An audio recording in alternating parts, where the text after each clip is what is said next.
سجدہ جو عبادت کا سجدہ ہوتا ہے وہ کسی کے لیے جائز نہیں ہے. اللہ کے علاوہ کسی کے سامنے عبادت کے طور پہ سجدہ نہیں کیا جا سکتا, یہ حرام ہے.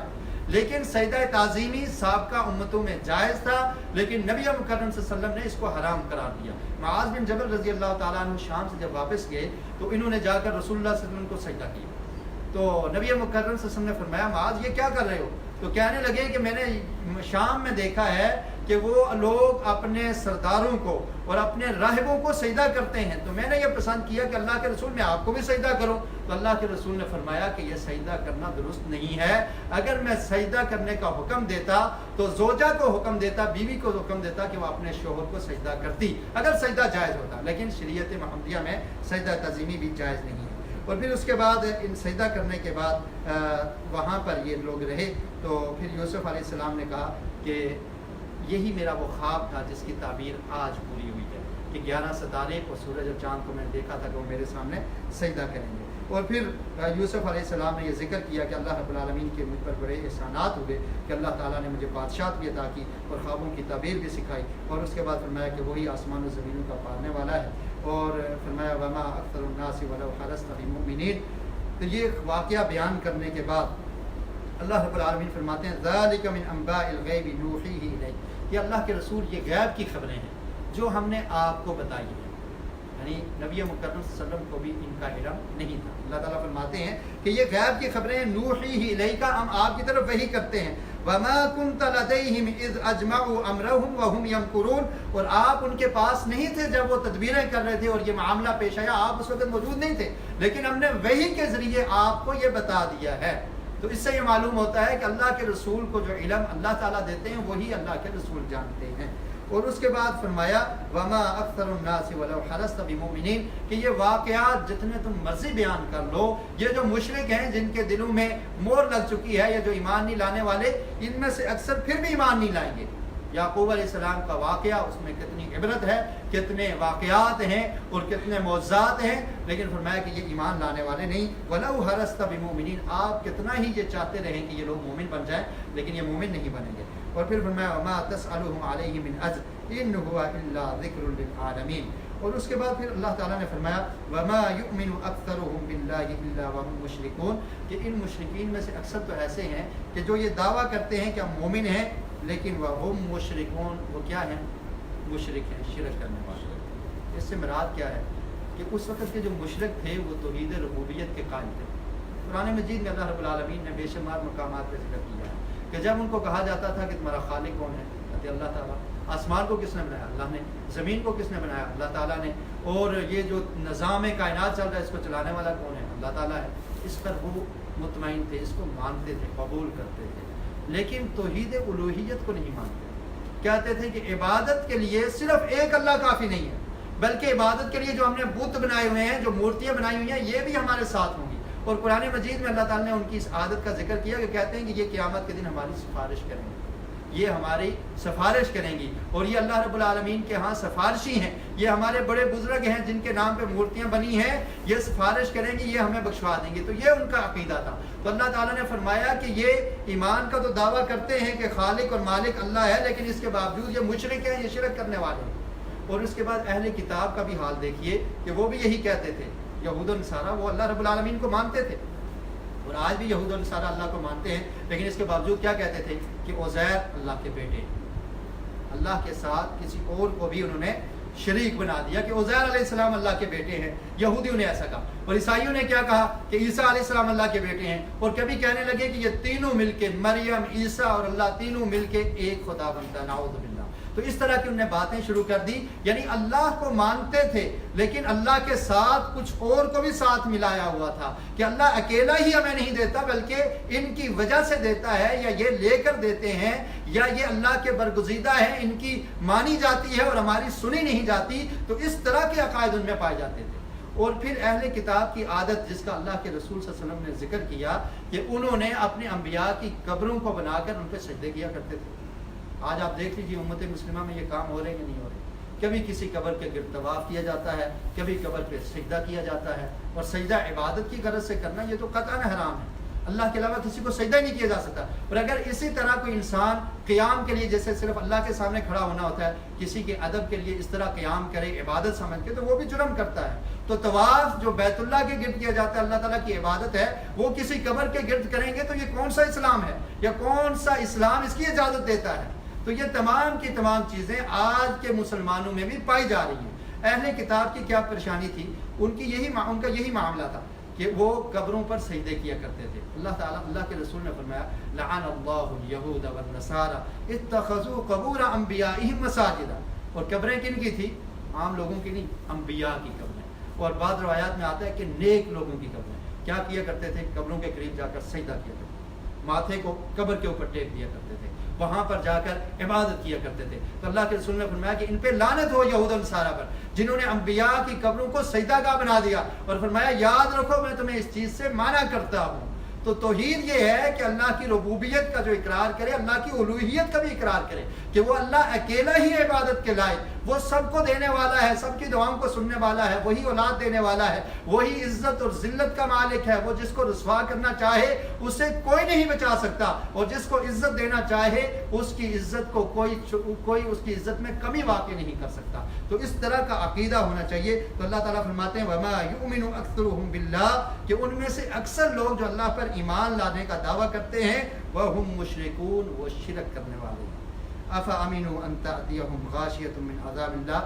اور پھر اللہ تعالیٰ نے فرمایا کہ کیا یہ لوگ بے خوف ہو چکے ہیں کہ اس قدر آیات اور بینات آنے کے بعد ایمان نہیں لاتے اور شرک کرتے ہیں کہ ہمارا عذاب ان کے پاس آ جائے اور یہ سو رہے ہوں, یا او تأتیہم الساعۃ بغتۃ, اچانک آ جائے ان کو اس کا شعور ہی نہ ہو.